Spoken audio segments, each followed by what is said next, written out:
Hello friends, మీరు వింటున్న కథ కరిగిన పొరలు. ఆఫీస్ నుంచి అలసిపోయి ఇంటికి వచ్చిన రంగారావు గుమ్మం దగ్గర చెప్పులు ఉండటం చూసి ఎవరో వచ్చారనుకుంటూ నెమ్మదిగా తలుపు తోశాడు. ఎదురింటి బామ్మగారు అరుణ హాల్లో సోఫాలో కూర్చొని ఏవో కబుర్లు చెప్పుకుంటున్నారు. రంగారావు రావటం చూసి బామ్మగారు ఇక వెళ్ళొస్తానంటూ కంగారుగా లేవబోతుంటే, పర్వాలేదు కూర్చోండి, లేవద్దు లేవద్దు అంటూ వారించాడు రంగారావు. అయినా ఆమె ఆగలేదు. అక్కడే సెంటర్ టేబుల్ మీదున్న ఏవో పేపర్లు చేతిలోకి తీసుకుని మళ్ళీ వస్తానని గబగబా వెళ్ళబోతుంటే, ఉండండి బామ్మగారు, టీ తాగి వెళ్దురుగా ఉండండి అంది అరుణ. వద్దులే అమ్మాయి, ఎదురెదురుగా ఉండేవాళ్ళం. ఇరుగు పొరుగు అయ్యాక రోజు ఏదో మాటామంతి ఉండనే ఉంటుంది. కరివేపాకు కోసమో కొత్తిమీర కోసమో తలుపు కొట్టక తప్పదు కదా. వచ్చిన ప్రతిసారి టీలు కాఫీలు అంటే అయినట్టే. అలాంటిదేం పెట్టుకో మాకు. వస్తా బాబు అంటూ రంగారావుకు కూడా చెప్పి తలుపు దగ్గరకేసి వెళ్ళిపోయారు బామ్మగారు. ఆవిడ వెళ్ళేదాకా నవ్వుతూ అక్కడే నిల్చుని ఉన్న రంగారావు బామ్మగారు అటు వెళ్ళగానే షూస్ విప్పి చెప్పుల స్టాండ్లో పెట్టి హవాయి స్లిప్పర్స్ వేసుకుని స్నానానికి వెళ్ళాడు. అతను స్నానం ముగించుకుని వచ్చేసరికి అరుణ టేబుల్ మీద టిఫిన్ పెట్టి స్టవ్ మీద టీకి నీళ్లు పడేసింది ఇద్దరికి. స్నానం చేసి వచ్చి ఒక చేత్తో టిఫిన్ ప్లేట్ పట్టుకుని రెండో చేత్తో టీవీ ఆన్ చేశాడు రంగారావు, అక్కడే ఉన్న సోఫాలో కూర్చుంటూ. అతను టిఫిన్ తినడం పూర్తి అయిందనుకున్నాక టీ వడకట్టి 2 కప్పుల్లో పోసి ఒకటి రంగారావుకి ఇచ్చి రెండోది తను తీసుకుని అతని పక్కనే సోఫాలో కూర్చుంది. ఏంటి సంగతులు, బామ్మగారు ఏవో కాగితాలు పట్టుకుని తిరుగుతున్నారు అన్నాడు రంగారావు నవ్వుతూనే టీవీ ఛానల్స్ మారుస్తూ. ఏమీ మాట్లాడలేదు అరుణ. అంత చెప్పకూడనిదా అన్నాడు అరుణ నుంచి ఎంతకీ సమాధానం రాకపోవడంతో. అబ్బెబ్బే, అంత చెప్పకూడనిదేం కాదు. గవర్నమెంట్ వాళ్ళు ఏవో ఆధార్ కార్డులన్నీ ఇస్తున్నారట. అవి ముందు ముందు చాలా ఉపయోగమని, మనల్ని కూడా పెట్టమని చెప్పడానికి వచ్చారు అంతే. రంగారావు ఏమీ మాట్లాడలేదు. అవునా అన్నట్లు తలూపాడంతే. అరుణకి తెలుసు అలాంటి వాటి పట్ల రంగారావుకి చాలా చిన్నచూపని. ఆసరా కార్డు విషయంలో అతన్ని అడిగి తల బొప్పి కట్టించుకున్న సంగతి ఇంకా గుర్తుంది ఆమెకి. అయినా ఎలా మర్చిపోగలదు తను? అంత అవమానంగా మాట్లాడితే మర్చిపోవటం ఎవరికైనా ఎలా సాధ్యం? అన్నవాళ్ళకి గుర్తుండదు, కానీ పడ్డవాళ్ళు అంత తొందరగా మర్చిపోతారా? అప్పుడే కాదు, ఆ తర్వాత కూడా ఆధార్ కార్డు కోసం మనము అప్లై చేద్దామని కానీ, అది మల్టీపర్పస్ కార్డు అని కానీ అరుణకి తెలిసినా అసలు ఆ టాపిక్కే ఏమీ మాట్లాడలేదు అతనితో. అందరూ పొలోమంటూ ఆ కార్డు రాయించుకోవడానికి వెళుతున్నా చూస్తూ ఊరుకుందంతే. ఒకవేళ ఎవరైనా మీరెప్పుడు అని అడిగితే ఇలాంటివి మా వారి దృష్టిలో చాలా హీనమని మనసులో అనుకుని నవ్వి ఊరుకునేది తప్ప ఏమీ మాట్లాడేది కాదు. వారం రోజుల తర్వాత ఒకనాడు సాయంత్రం అరుణ అపార్ట్మెంట్లో కింద వాకింగ్ చేస్తుంటే బయట నుంచి వస్తూ బామ్మగారు కనబడ్డారు. గంజి పెట్టి ఇస్త్రీ చేసిన తెల్లటి జరీ చీర, మెడలో కాసుల పేరు. తలస్నానం చేయటం వల్లేమో తెల్లగా వెండి తీగలల్లే మెరుస్తోంది జుట్టు. ఎక్కడికో ఫంక్షన్కి వెళ్ళొస్తున్నట్టున్నారు. అరుణని చూడగానే బామ్మగారే ముందు పలకరించారు. ఏమ్మా, వాకింగ్కి దిగావా అంటూ. అవునండి, ఏదో ఫంక్షన్కి వెళ్ళొస్తున్నట్టున్నారు, ఒక్కరే వెళ్ళారా అంది అరుణ. మరీ పెద్దవిడ పలకరిస్తే ఏమీ మాట్లాడకుండా అవునంటూ వెళ్ళిపోతే ఏం బాగుంటుందని. అబ్బే, ఫంక్షనా ఏమన్నానా? ఆధార్ కార్డుల కోసం వెళ్ళామమ్మా, మాయదారి కార్డులు. అవేం కార్డులో కానీ పిల్ల పితక ముసలి ముతక మొత్తం ఇంట్లో ఎంతమంది ఉంటే అంతమంది అక్కడికి వెళ్ళాలంట ఫోటోలు దిగడానికి, సంతకాలు చేసి వేలి ముద్రలు తీసుకోవడానికిను. సమయానికి కోడలు ఊళ్ళో లేదుగా, పుట్టింటికి వెళ్ళింది. అబ్బాయి కార్డు కోసం అప్లై చేస్తే ఇవాళ మధ్యాహ్నం 2ంటికి టైం ఇచ్చారట. అందుకే వెంటనే బయలుదేరి రమ్మని మొన్నే ఫోన్లో చెప్పాడు అబ్బాయి కోడలికి. ఇవాళ తెల్లారగట్ల దిగింది బస్సు. సెంటర్లోకి వెళ్ళి ఎక్కించుకొచ్చాడు అంటూ కొంచెం సేపు ఆగి మళ్ళీ బామ్మగారే, అబ్బాయి ఆఫీస్ నుంచి అటు వచ్చాడు. అదెక్కడో హైదర్ నగర్ అట, అక్కడికి ఇచ్చారంట మనకి. కోడలు నేను అన్నాలవి తిన్నాక ఆటో కట్టించుకుని ఇటు నుంచి ఇటు వెళ్ళాం. కానీ అమ్మాయి, ఏం జనాలనుకున్నావు? పొద్దుటి నుంచి కూడు కుమ్ములు లేకుండా కూర్చున్నారనుకో. 3 ఏళ్ల పిల్లల్ని కూడా తీసుకురావాలంట. పాపం పిల్లలు ఒకటే ఏడుపు. ఏం చేస్తారు? తల్లులు చంటి బిడ్డలు వేసుకుని పాలసీసాలు అవి మోసుకుని తెచ్చుకుని వాళ్ళ వంతు వచ్చేదాకా అలా పడిగాపులు పడి ఉన్నారనుకో. మధ్య మధ్యలో కరెంటు పోవటం రావటం, బ్యాటరీ కరెంటు పెట్టారనుకో. అయినా అదంతసేపు పనిచేస్తుంది చెప్పు? అబ్బబ్బా, విసుగొచ్చిందనుకో అమ్మాయి. ఏదో అయిపోయిందిలే, మళ్ళీ ఇప్పట్లో ఇబ్బంది లేదు అంటూ ముందుకెళ్ళబోయి ఆగి మళ్ళీ వెనక్కి తిరిగి అబ్బాయి కోడలు ఏదో కావాలని అమీర్పేట వెళుతూ నన్ను ఇక్కడ దింపి వెళ్ళారు అని చెప్పి, వెళతానమ్మా, మధ్యాహ్నం ఎప్పుడో వెళ్ళాం కదా, మామూలుగా అన్నం తిన్నాక కునుకు తీసే అలవాటేమో తలపోటుగా ఉంది, కాసేపు పడుకుంటాను అంది వెళ్ళటానికి ఉద్యుక్తురాలవుతూ. పాపం అప్పటికే కళ్ళు ఎర్రగా అయిపోయాయి. సరేనండి అంటూ ముందుకు కదిలింది అరుణ. ఆ తర్వాత 4 రోజులకి అపార్ట్మెంట్ కమిటీ వాళ్ళు వాళ్లకున్న పలుకుబడిని ఉపయోగించి ఎక్కువ ఫ్లాట్స్ ఉండటంతో ఆధార్ కార్డులు రాసే వాళ్ళని ఇక్కడికే రప్పించారట. ఇప్పటిదాకా రాయించుకున్న వాళ్ళు సరే, ఎవరైనా రాయించుకొని వాళ్ళు ఉంటే రాయించుకోవచ్చని సర్క్యులర్ పంపారు. అంతేకాకుండా ఈ విషయం ఆ రోజు సాయంత్రం బామ్మగారు కూడా వచ్చి చెప్పి వెళ్ళారు. మీరు అదృష్టవంతులమ్మాయి, రాసేవాళ్ళు ఇక్కడికే వచ్చారు, మేమేదో తిప్పలు పడ్డాం కానీ అని పాపం పెద్దావిడ కాస్త చాదస్తం ఉన్న ఉపకారం మనిషి. ఇలాంటివేమున్నా పనిగట్టుకుని వచ్చి మరీ చెప్తుంది. ఎప్పటికప్పుడు ఈ సంగతులన్నీ భార్యాభర్తలిరువురు పిచ్చాపాటి మాట్లాడుకునే సమయంలో రంగారావుకి చెప్తూనే ఉంది అరుణ. అప్పుడు కూడా అతనేం మాట్లాడలేదు. అయితే అరుణ దాని గురించి ఆలోచిస్తూనే ఉంది. అతనికి లేని కంగారు తనకెందుకని మర్చిపోదామనుకున్నా 4 ఆడాళ్ళు కలిసిన చోటల్లా ఆ టాపిక్ వస్తూనే ఉంది. దానివల్ల లాభాలేంటో ఇరుగు పొరుగు వాళ్ళ డిస్కషన్స్లో విన్న అరుణకి భర్త తీరు పట్ల కాస్త అసహనంగా కూడా ఉంది. ఆయనకి ఇలాంటి కార్డుల మీద చిన్న చూపు ఎందుకో. తిక్క మనిషి కాకపోతే పిల్లలు ఎదుగుతున్నారు, కాస్త ఆలోచించద్దు. ముందు ముందు ఇలాంటి వాటితో వాళ్ళకి ఏమేమి అవసరాలు ఉంటాయో ఎవరు చెప్పగలరు. అయినా అంత పట్టుదల ఎందుకు? పాస్పోర్టు, పాన్ కార్డు ఉన్నంత మాత్రాన ఆధార్ కార్డు ఉండకూడదనేముంది? కొన్నిసార్లు ఇలాంటివి లేకపోతే ఇబ్బందే. అందుకోసమైనా కార్డు తీసుకోవాలి. అయినా తీసుకుని ఒక మూల పడేస్తే ఈయనకొచ్చిన ఇబ్బంది ఏమిటో. ఏ రోజుకు ఆ రోజే భర్త రాగానే గొప్పతనం అనేది ఇలాంటి వాటిని తీసుకోకపోవటం వల్ల పెరగదని, ఆ విధంగా ఆలోచించడం మూర్ఖత్వం అవుతుందని వివరించి చెప్పాలని ఉంటుంది అరుణకి. కానీ మామయ్య గారి కోసం ఆసరా కార్డు అప్లై చేద్దామని చెప్పినప్పుడు అతను చేసిన రభస రాద్ధాంతం గుర్తొచ్చి, అడుసు తొక్కనేలా కాలు కడగనేలా అన్నట్టు ఆ మనిషి మనస్తత్వం తెలిసి అవమానాలు కొని తెచ్చుకోవటం ఎందుకని ఊరుకుంది. ఆమెకి ఇంకా కళ్ళకు కట్టినట్టు గుర్తుంది. ఆ రోజు మధ్యాహ్నం భోజనం చేసి నిద్ర ఆపుకుందామని టీవీ ఆన్ చేసి ఏదో సీరియల్ వస్తుంటే చూస్తోంది అరుణ. ఎవరో బెల్ కొడితే ఎవరై ఉంటుందబ్బా అనుకుంటూ తలుపు తెరిచింది. ఎదురుగా ఒక పెద్దావిడ, వయస్సు 55-60 మధ్యలో ఉంటాయేమో, అంతకంటే కాస్త చిన్నావిడ నిల్చుని ఉన్నారు, చేతిలో ఏవో కాగితాలతో. వెనకనే బామ్మగారు లోనికి రమ్మంది అరుణ వాళ్ళని. వచ్చి కూర్చున్నాక అందులో చిన్నావిడ అంది, నా పేరు అనసూయ, ఈ ఆంటీ పేరు విజయలక్ష్మి. మేమిద్దరం మానస స్వచ్ఛంద సేవా సంస్థ అధ్యక్ష కార్యదర్శులం. మీకు ఆసరా కార్డుల గురించి తెలుసా అంది. తెలియదని తలూపింది అరుణ. అదే 60 సంవత్సరాలు నిండిన సీనియర్ సిటిజన్స్కి జంట నగరాల్లో ఆసరా కార్డులు ఇస్తుందండి గవర్నమెంట్. దానివల్ల వాళ్ళకి పార్కుల్లోకి ఉచితంగా ప్రవేశం లభించటమే కాక ఎక్కడికి వెళ్ళినా లైన్లలో నుంచోవలసి వస్తే ఈ కార్డు చూపిస్తే ఆ అవసరం ఉండదు. ఇలాంటివే మరెన్నో ప్రయోజనాలు ఈ కార్డు ద్వారా ప్రభుత్వం సీనియర్ సిటిజన్స్కి కల్పిస్తోంది. దీనికి సంబంధించి మీరు చేయాల్సిందల్లా ఈ అప్లికేషన్ పూర్తి చేసి దానితో పాటు 2 పాస్పోర్ట్ సైజ్ ఫోటోలు, ఇక్కడే ఉంటున్నట్లు ధృవీకరణ పత్రం, అంటే మీ రేషన్ కార్డు కానీ పాస్పోర్ట్ కానీ ఏదైనా జిరాక్స్ కాపీ ఇస్తే సరిపోతుంది. ఇవి జీహెచ్ఎంసీకి తీసుకువెళ్ళి మీ తరపున మేము అప్లై చేసి వారం రోజుల్లో మీకు కార్డు తెచ్చిస్తాం అని చిన్నావిడ చెప్తుంటే మధ్యలో పెద్దావిడ అందుకుని, నిజం చెప్పాలంటే మీరు జీహెచ్ఎంసీకి వెళ్ళి స్వయంగా అప్లై చేసినా వాళ్ళు మీకు ఈ కార్డు ఇస్తారు. కానీ మేము వృద్ధులకి మా సంస్థ ద్వారా సేవ చేద్దామనే ఉద్దేశంతో మాకున్న ఖాళీ టైంలో ఇలా వచ్చామన్నమాట. బామ్మగారికి ఇచ్చాం. మీ ఇంట్లో కూడా పెద్దవాళ్ళు ఉన్నారని బామ్మగారు చెప్పారు, అందుకనే వచ్చాం.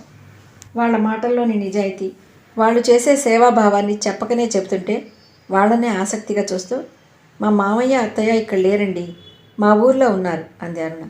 అయినా పర్వాలేదు, మీ రేషన్ కార్డులో మీ మామయ్య అత్తయ్యల పేర్లు ఉండే ఉంటాయి కదా, కాబట్టి అప్లికేషన్ తీసుకోండి. మేము మళ్ళీ వారం రోజుల్లో వస్తాం. ఈలోగా మీరు అప్లికేషన్ పూర్తి చేసి ఉంచండి అంటూ అప్లికేషన్ ఇచ్చి వెళ్ళిపోయారు వాళ్ళు. వాళ్ళ వెనకే బామ్మగారు వెళ్ళిపోయారు. ఇంకా ఆ ఫ్లోర్లో పెద్దవాళ్ళు ఏ ఇళ్లల్లో ఉన్నారో ఆయా ఇళ్ళు ఆ సంస్థ వాళ్ళకి చూపించడానికి. రాత్రి రంగారావు వచ్చాక ఆ విషయం చెప్పింది అరుణ. ఎవరో మానస స్వచ్ఛంద సేవా సంస్థ ప్రెసిడెంటు, సెక్రటరీలట. పాపం ఎండన పడి వచ్చారండి. వాళ్ళిద్దరూ వచ్చి పెద్దవాళ్ళు ఉన్న ప్రతి ఇంట్లో అప్లికేషన్స్ ఇచ్చి వెళ్ళారు. 60 ఏళ్ళు నిండిన పెద్దవాళ్ళకి గవర్నమెంట్ ఏవో ఆసరా కార్డులను ఇస్తుందట కదా, మీకు తెలుసా? అబ్బో, దానివల్ల ఎన్ని ప్రయోజనాలు వాళ్ళు చెప్తుంటే విని ఎంత ఆశ్చర్యపోయానోనండి. మనము అప్లై చేద్దామా? మామయ్య గారికి, అత్తయ్య గారికి. దీనికి పెద్దగా కావాల్సినవేమీ లేవు. 2 పాస్పోర్ట్ సైజ్ ఫోటోలు, ఇదే అడ్రస్లో ఉంటున్నట్లు అడ్రస్ ప్రూఫ్ జిరాక్స్ కాపీ పెడితే అంతే చాలట.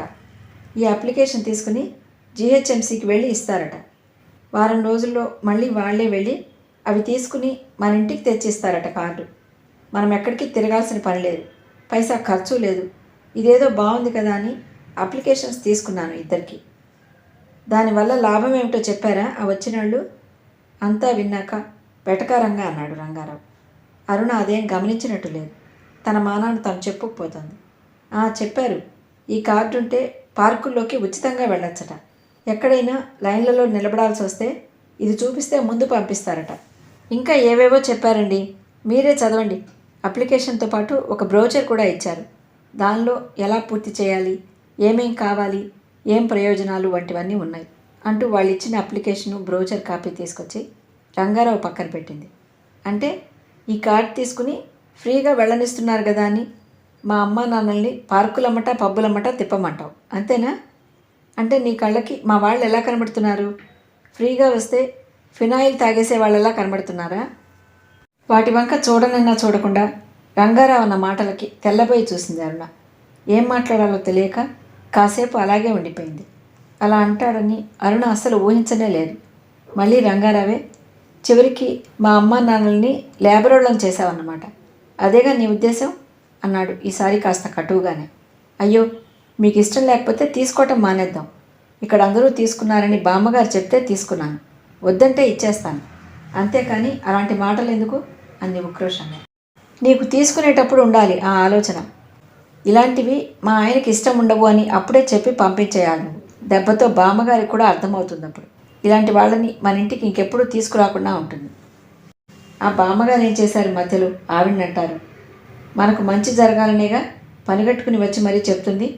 మనకి ఇష్టమైతే తీసుకోవాలి, లేకపోతే లేదు, అంతేకాని ఏమో మీరెన్నైనా చెప్పండి, నాకు మాత్రం ఇందులో తప్పేమీ కనిపించడం లేదు అంది స్థిరంగా అక్కడ పెట్టిన అప్లికేషన్ మళ్ళీ చేతుల్లోకి తీసుకుంటూ. అంటే అంటే మా వాడు లేబర్ వాళ్ళని చెప్తున్నావా? కోపంగా అరిచాడు. కూర్చున్న చోటు నుంచి గబాన్లో లేచి నిలబడి కుర్చీని ఇంత దూరం తన్నుతూ. అరుణ ఏమీ భయపడలేదు. మీ వాళ్ళు మా వాళ్ళు అని నాకేమీ లేదు. మామయ్యకి అత్తయ్యకే కాదు, మా అమ్మ నాన్న బతుకుంటే వాళ్ళకు కూడా నేను ఈ అప్లికేషన్స్ తీసుకుని ఉండేదాన్ని. అయినా మామయ్య అత్తయ్య ఊరు నుంచి రైల్లో వచ్చేటప్పుడు, వాళ్ళు మళ్ళీ ఊరికి వెళ్ళేటప్పుడు వాళ్ళ రైలు టికెట్లు మీరు సీనియర్ సిటిజన్ కోటాలోనే కదా తీసుకుంటున్నారు. అది తప్పు లేనప్పుడు ఇది మాత్రం తప్పెలా అవుతుంది? అప్పుడు లేబర్ వాళ్ళు కాని వాళ్ళు ఇప్పుడు ఎందుకు అవుతారో అంది విసురుగా వంటింట్లోకి వెళ్తూ. ఈసారి తెల్లబోవటం రంగారావు వంతైంది. అరుణ అలా మాట్లాడుతుంది అనుకోలేదు. కాసేపు ఏం మాట్లాడాలో కూడా తెలియలేదు రంగారావుకి. ఓడిపోయినట్లుగా ఉంది అతని పరిస్థితి. పంచిపడింది అన్నట్లుగా అవమానం ఫీల్ అయిపోతూ దాన్ని ఒప్పుకోలేక, అలాగే ఇంకేమీ మాట్లాడలేక కోపంగా అక్కడున్న కుర్చీని కాలితో ఒక్క తన్ను తన్ని విసురుగా బయటికి వెళ్ళిపోయాడు. ఆ వెళ్ళటం రాత్రి 10 అయిందేమో వచ్చేసరికి. వచ్చి రాగానే అన్నం తినకుండానే పడుకుండిపోయాడు. తినమని అరుణ అడగనూ లేదు, అరుణ తినలేదు. ఇది జరిగిన కొన్నాళ్ళకి సడన్గా రంగారావు తండ్రికి కీళ్ల నొప్పులు ఎక్కువై లేవలేకపోతూ ఉంటే ఊరు నుండి తీసుకొచ్చి కిమ్స్ హాస్పిటల్కి తీసుకువెళ్ళి కీళ్ల నొప్పులకి భారతదేశంలో ఉన్న టాప్ 10 మంచి డాక్టర్లలో డాక్టర్ శరత్చంద్ర మౌళి గారు ఒకరని ఎవరో చెప్తే ఆయనకు చూపించాడు. డాక్టర్ గారు పరీక్షించి టెస్టులు రాసిచ్చి అవి వచ్చాక రిపోర్ట్లు చూసి మందులు రాసిచ్చి ఇవి వయసు రీత్యా వచ్చే సమస్యలని చెప్పి అచ్చంగా మందుల మీదే ఆధారపడకుండా కొన్ని రకాల యోగాసనాలు వేస్తే మరింతగా ఈ నొప్పుల నుంచి ఉపశమనం లభిస్తుందని చెప్పేసరికి ఎవరైనా ఇంటికొచ్చి తండ్రికి యోగా చెప్పే టీచర్స్ దొరుకుతారేమోనని స్నేహితుల ద్వారా, తెలిసిన వాళ్ళ ద్వారా చాలా ట్రై చేశాడు. ఎంత ప్రయత్నించినా ఎవరూ దొరకలేదు. అయితే సుందర్ నగర్లో కంజర్ల లక్ష్మీనారాయణ యాదవ్ పార్క్లో ఉదయం పూట సీనియర్ సిటిజన్స్కి ఉచితంగా యోగా నేర్పుతున్నారంటే ఆయన యోగాలో కూర్చోపెట్టి తను కూడా అక్కడే వాకింగ్ చేసేయొచ్చని ఆలోచించి ఒకరోజు ఉదయాన్నే అక్కడికి తీసుకొచ్చాడు తండ్రిని కారులో. చాలామంది సీనియర్ సిటిజన్స్ వస్తున్నారు అక్కడికి యోగా నేర్చుకోవడానికి.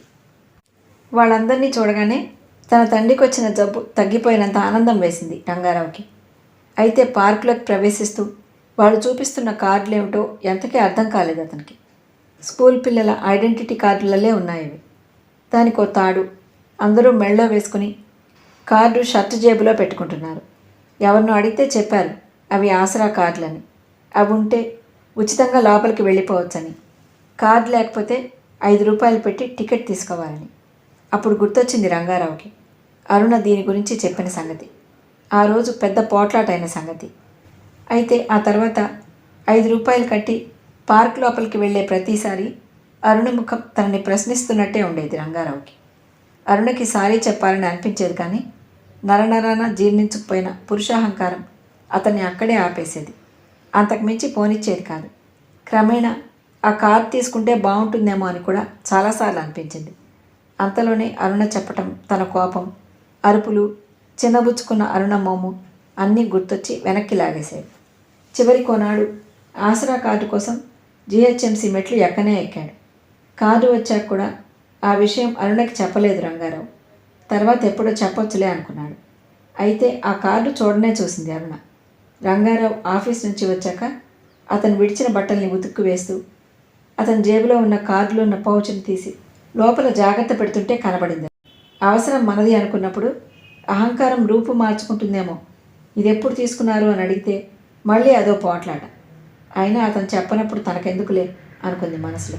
అదిగో అది గుర్తొచ్చి అరుణ అనుకుంది మనసులో, ఎప్పుడైనా ఆసరా కార్డులాగా ఆధార్ కార్డు అవసరం కూడా పడితే అప్పుడే తెలిసి వస్తుంది ఆయనకి అని ఊరుకుంది.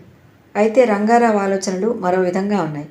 రంగారావు అహంకారి అయినప్పటికీ అతను ఎప్పుడైతే తండ్రి కోసం ఆసరా కార్డు తీసుకుని పైసా ఖర్చు లేకుండా రోజు దానివల్ల ప్రయోజనాలన్నీ పొందుతున్నాడో అప్పటి నుంచి తనెంత మూర్ఖంగా ప్రవర్తించింది అతనికి తెలుస్తూనే ఉంది. అయితే సందర్భం వచ్చినప్పుడు క్షమించమని అడుగుదానులే అనుకుని అందుకోసం ఎదురు చూస్తున్నంతలో ఆధార్ కార్డు రానే వచ్చింది, అతని మనసులో కోరిక గమనించినట్టు. అయితే దానికి సంబంధించి అన్ని వివరాలు అరుణ చెబుతూ వస్తోంది, కానీ మనము తీసుకుందామండి అనే మాట మాత్రం అనటం లేదు. రంగారావుకి ఆమె అంత ధైర్యం చేయలేకపోతుందని అర్థమవుతూనే ఉంది. ఇంతకు ముందేమో కానీ తనకి అరుణ అంతలా భయపడటం ఇష్టం లేదు రంగారావుకి. అది బహుశా అతనిలో మార్పుకి నాంది ఏమో. ఒకవేళ అలా అంటే గనక సరే అలాగే తీసుకుందాం, నీ మాట నేనెందుకు కాదనాలి, అది అవసరం కూడాను అని అంటూనే ఆసరా కార్డు తీసుకున్న సంగతి కూడా అప్పుడే చెప్పి క్షమించమని అడుగుదామని ఎదురు చూస్తున్నాడు. ఇంతలో ఆ కార్డుని అరుణ చూడనే చూసింది. చూసినా కానీ ఆసరా ఎప్పుడు తీసుకున్నారని కానీ ఆధార్ ఎప్పుడు తీసుకుందామని కానీ అడగలేదు అరుణ. ఇలా ఎవరి మటుకు వాళ్ళు వాళ్ళ పరిధుల్లో ఉండిపోయిన కాలం ఉండదుగా. అందుకే కాలమే ముందడుగు వేసింది గ్యాస్ బండ రూపంలో. ఉన్నట్టుండి ఒకరోజు మధ్యాహ్నం బెల్ మోగితే ఎవరా అని కునుకు తీస్తున్నదల్లా వెళ్ళి తలుపు తీసింది. ఎదురుగా రంగారావు. గబగబా లోపలికి వెళ్ళి ఏవేవో ఫైల్స్ తీసి వాటిల్లో ఏవో కాగితాల కోసం కాసేపు వెతుక్కుని అతనికి కావాల్సినవి దొరికాక వచ్చినంత హడావిడిగానూ పరిగెత్తాడు. అరుణకి ఎంతకీ అర్థం కాలేదు ఎందుకొచ్చాడో, ఎందుకంత హడావిడిగా వెళ్ళిపోయాడో. ఆ తర్వాత వారం రోజులకి ఒకనాడు అరుణ ఉదయాన్నే 5:30కి లేవబోతుంటే చేయి పట్టి ఆపాడు రంగారావు. ఎందుకింత ఉదయాన్నే లేస్తున్నావని అంటూ. ఇది మరీ బాగుంది, ఇవాళ కొత్తగా లేస్తున్నానా, రోజు ఇంతేగా, ఇప్పుడు లేస్తేనే స్కూల్ బస్ వచ్చేటప్పటికి పిల్లల్ని తయారు చేయటం, వాళ్ళకి క్యారియర్, టిఫిన్, పాలు సిద్ధం చేయటం అవుతుంది. లేదంటే ఎంత ఇబ్బందో, మీకు క్యారియర్ కట్టాలిగా అంది లేవటానికి ఉద్యుక్తురాలవుతుంది. పిల్లల్ని స్కూల్ మాన్పించే ఇవాళ, నేను కూడా సెలవు పెట్టాను, వంట చేయొద్దు అన్నాడు నిద్ర కళ్ళు తెరవకుండానే. ఎందుకు అంది ఆశ్చర్యంగా అతన్నే చూస్తూ. ఎందుకా? ఎందుకంటే ఆధార్ కార్డుకి అప్లై చేశాను, మన అపార్ట్మెంట్లో రాసేవాళ్ళు, కానీ ఇంకెవరూ రావటం లేదని చూసి చూసి తీసేశారు కదా.